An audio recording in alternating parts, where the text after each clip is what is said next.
Hello दोस्तों, मेरा नाम मनोज कुमार। आज इस वीडियो में जानेंगे कि टेढ़े मेढ़े खेत का क्षेत्रफल कैसे निकालते हैं। इस वीडियो में हम आपको सबसे आसान तरीका बताएंगे।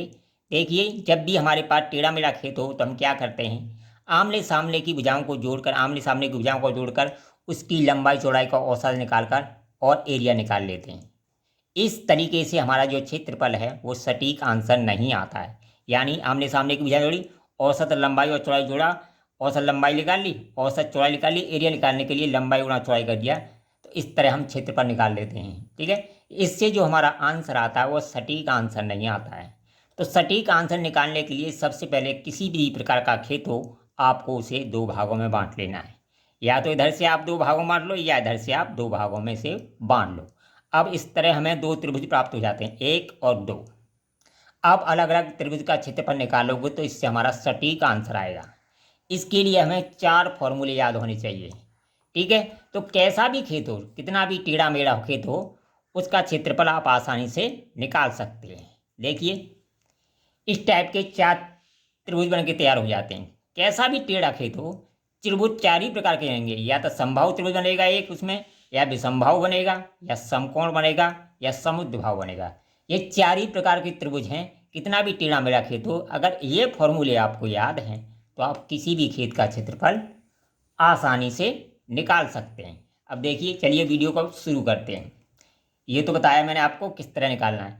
अब देखिए, सबसे पहले इस खेत को हमने दो भागों में बांट लिया, एक नंबर खेत और दो नंबर खेत। तो इससे हमारा पहला जो त्रिभुज बना समुद्रभाव, इसकी दो भुजाएं बराबर हों, तीसरी भुजा अलग है, तो ये समुद्रभाव त्रिभुज बना। तो समुद्रभाव का इसमें फॉर्मूला लगाएंगे। देखिए, समुद्रभाव का फॉर्मूला क्या है, इसमें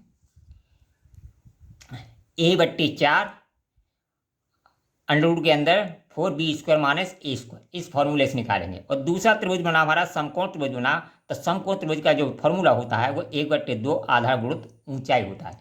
इन दोनों फॉर्मूलों से इसका क्षेत्रफल हम निकालेंगे और उन दोनों को जोड़ देंगे। अब देखिए, अब इसका क्षेत्रफल हम निकालते हैं। पहला बना है हमारा ये समुद्रभाव त्रिभुज। जब इसका क्षेत्रफल निकालेंगे तो मैंने बताया था आपको, इसका जो फॉर्मूला है एक नंबर का निकालेंगे। ये एक नंबर है हमारा, a/4 अंडर में 4b² - a²। ये किसका फॉर्मूला है? समुद्रभाव त्रिभुज का,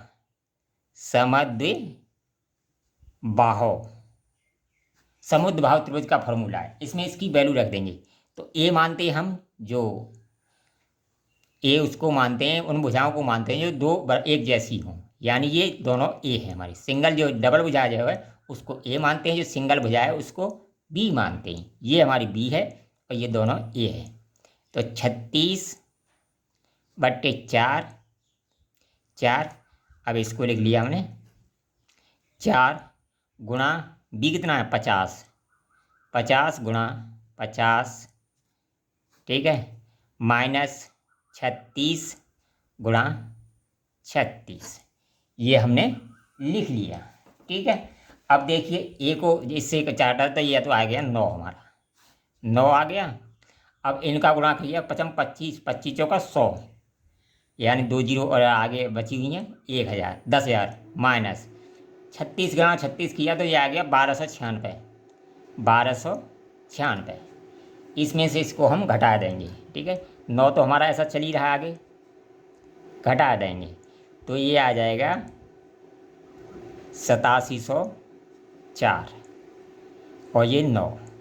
ठीक है, जब हम इसका वर्गमूल लेंगे, अब इसका हम क्या करेंगे, इसका हम वर्गमूल ले लेंगे। इसका जब वर्गमूल लेंगे तो ये आएगा हमारा वर्गमूल 9 तो हमारा ये हो जाएगा, वर्गमूल लेंगे तो ये आ जाएगा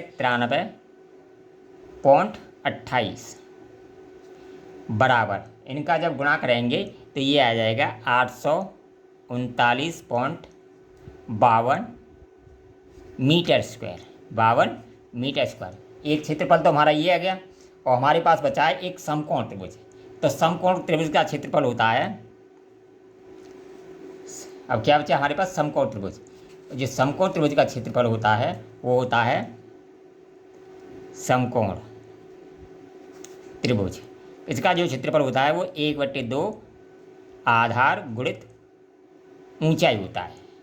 तो 1/2 हमने लिख लिया, 1/2 लिख लिया। आधार कितना है 40 गुणा 30, काट दिया 20 बार, 2 तिया 6 बराबर 600 मीटर स्क्वायर। ये हमारा दूसरा क्षेत्रफल आ गया। पहले का कितना आया था हमारा, पहले का आया था 839। इन दोनों को जोड़ दिया तो टोटल क्षेत्रफल आ जाएगा हमारा, टोटल रकबा आ जाएगा, टोटल एरिया, एरिया बराबर हो जाएगा 839.52 प्लस 600 बराबर 600 बराबर, इन दोनों को रकबा जोड़ देंगे तो ये आ जाएगा हमारा 1439.52 मीटर स्क्वायर। इस तरह से हम किसी भी खेत का क्षेत्रफल आसानी से निकाल सकते हैं। अगर वीडियो पसंद आए तो कमेंट करें, लाइक करें, शेयर करें।